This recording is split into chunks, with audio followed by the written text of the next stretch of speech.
Media మిత్రులకి, పాత్రికేయులకి hello అండి. అలాగే సోషల్ మీడియా ఫ్రెండ్స్ అందరికీ, ఇక్కడికి వచ్చిన ఈ ప్రొడక్షన్ శ్యామల ప్రొడక్షన్ తాలూకు ఫ్రెండ్స్ అండ్ బంధువులందరికీ స్వాగతం. ఇక్కడికి నేను వచ్చింది మెయిన్గా ఒక 4-5 గురించి మాట్లాడాలి. ఒకటి, మా లక్ష్మణ్ అన్న, ఆయనతో నా పరిచయం చాలా సుదీర్ఘమైన పరిచయం. ఆయన ఈ సినిమాకి వెనకుండి ఈ సినిమాని ప్రోత్సహించి ఇక్కడ దాకా తీసుకొచ్చారు. నటించేటప్పుడు మాకు తెలియలేదు ఇంత ఇంపాక్ట్ క్రియేట్ చేస్తుందని. నిజంగా చెప్తున్నాను సార్, మధు గారు, మీరు హిట్ కొట్టేశారు ఆల్రెడీ. ఇంపాక్ట్ మామూలు క్రియేట్ చేయలేదు. ఆ వ్యక్తి, ఇంకొక వ్యక్తి ఉన్నాడు చూడండి, మీ పక్కన ఉన్నాడు, అమాయకంగా సంతోష్, ఏమీ తెలియనట్టుగా ఉంటాడు, మా దర్శకుడు. ఆయన ఏదో చెప్తున్నాడు, ఏదో చేయిస్తున్నాడు, ఏదో అనుకున్నాను. కానీ ఇప్పుడు తెర మీద చూసిన తర్వాత ఇంత ఉందా, ఇంత క్రియేట్ చేసావా, సీన్ వెనకాల ఇంత బ్యాక్ డ్రాప్, నువ్వు ఇంత ఊహించుకున్నావా? మా చేతేమో చాలా సునాయాసంగా చేయించావు, కానీ నువ్వు ఇంత మ్యాజిక్ క్రియేట్ చేసావా అన్నది ఇప్పుడు చూసిన తర్వాత తెలిసింది. కంగ్రాచులేషన్స్ సంతోష్. మీ నాన్నగారు డెఫినెట్గా చాలా ఆనందిస్తారు. సార్, జేఎల్ శ్రీనివాస్ గారు, మీ అబ్బాయి చాలా పెద్ద హిట్ కొట్టబోతున్నాడు. సో ఈ మాధ్యమం ద్వారా ఆయనకు అందుతుందని ఆశిస్తున్నాను. అండ్ మెయిన్గా నా హీరో సుమంత్ గారు, 23 ఏళ్ల తర్వాత తమ్ముడు అనే సినిమా చేశాను, ఇద్దరం బ్రదర్స్గా. ఈ సినిమా మళ్ళీ 23 ఏళ్ల తర్వాత చేస్తున్నాను. I was very happy. అంటే సుమంత్ గారితో మళ్ళీ చేస్తున్నాను. అండ్ అఫ్కోర్స్ ఆయన ఈ మధ్యన వరుస హిట్లు కొడుతూనే ఉన్నాడు, ఒక్కొక్కటి సిక్స్లు కొడుతున్నాడు. అలాంటిది ఇందులో ఒక మాసీ ఎలిమెంట్తో ఇప్పుడు చూసిన తర్వాత, అమ్మ చాలా మాసీగా ఉన్నాడు ఈయన, క్లాసు ఉంది, మాసు ఉంది, రెండు ఉన్నాయి, చాలా ఇంపాక్ట్ క్రియేట్ చేయబోతున్నాడు అన్నది అర్థమైపోయింది. సార్, కంగ్రాచులేషన్స్ సార్, టీజర్ అదిరిపోయింది.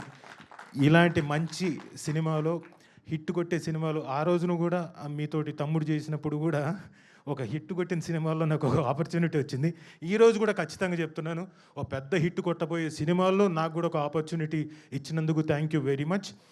దానికి ముఖ్య కారకులైన సంతోష్ గారికి, అలాగే మధు గారికి. సార్, ఈ మొత్తం టీజర్లో ఈ మర్డర్ల వెనకాల ఉన్న నా డౌట్ ఏంటంటే, మది కలిపు అని మీ పేరు వచ్చింది ఏంటి సార్? మీరేనా ఏంటి? సరదాగా జోక్గా అన్నాను. సో బట్ వీళ్ళ కష్టం అంటే దాదాపుగా 2 ఏళ్ల నుంచి అమ్మవారు వెనకుండి నడిపించినట్టే బోల్డ్ అని కష్టాలు. డైరెక్టర్కి అయితే కాలు ఇబ్బంది ఉన్నా వచ్చేసేవాడు, అలా వేసుకో, ప్లీజ్ సంతోష్ కొంచెం జాగ్రత్త అన్న, పర్లేదు అన్న అనుకుంటూ వచ్చేసేవాడు. అలాగే ఆ ఎనర్జీతో వచ్చి లొకేషన్లో అంతా చేయించేవాడు. నువ్వు ఇంత పడ్డ కష్టానికి డెఫినెట్గా ఫలితం దక్కుతుంది, డెఫినెట్గా రావాలని కోరుకుంటున్నాను. అలాగే జనాలు కూడా ఇచ్చి తీరుతారు. కాబట్టి థ్యాంక్ యూ. మంచి సినిమాలో నాకు ఒక మంచి వేషం ఇచ్చినందుకు థ్యాంక్ యూ వెరీ మచ్. అలాగే మా గెస్ట్లు అయిన అనిల్ రావుపూడి గారికి హిట్ మ్యాన్ మంచి పేరు పెట్టారు. Hit mission yeah, hit man అనకూడదు, కరెక్ట్, సారీ. లాస్ట్ టైం కూడా ఆయన నన్ను స్టేజ్ మీద ఏంటి ఇలా అనేసేది ఏంటి అన్నట్టు ఒక ఎక్స్ప్రెషన్ ఇచ్చాడు లిటిల్ హార్ట్స్లో. నేను అప్పుడు తప్పుగా ఏమనలేదు సార్. తర్వాత ఇంటికి వెళ్ళిన తర్వాత చూశాను మీ ఎక్స్ప్రెషను. అనిల్ రావుపూడి గారు ఏంటి ఇంత కంగారు పడ్డారు ఏంటి అనుకున్నాను. ఆ రోజు ఏంటంటే ఇతను తోకలేదు కానీ కోతి అన్న ఉద్దేశం ఆ రోజు.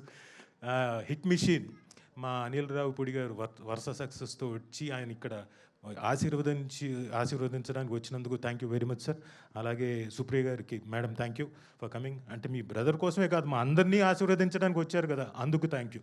సరే, ఆ తర్వాత మీ బ్రదర్ కోసం అది ఎక్స్ట్రా మైలేజ్ అనుకోండి. సో అలాగే ఈ సినిమాకి మా విజువల్స్ మా ప్రతాప్ గారు ఆయన ఎక్కడున్న ఆయనకు కూడా కంగ్రాచులేషన్స్, అదిరిపోయే విజువల్స్ వచ్చాయి. దీనికి వర్క్ చేసిన విఎఫ్ఎక్స్ వాళ్ళకు కూడా కంగ్రాట్స్. అండ్ అనూప్ గారు, మీరు సాఫ్ట్ అనుకున్నాను కానీ మీరు ఇంత వైలెంట్ అనుకోలేదు సార్. మ్యూజిక్తో అసలు విధ్వంసం క్రియేట్ చేశారు. డెఫినెట్గా చాలా మంచి పేరు వస్తుంది అందరు యాక్టర్స్కి అని ఆశిస్తూ thank you very much. Thank you Rajiv garu, thank you so much.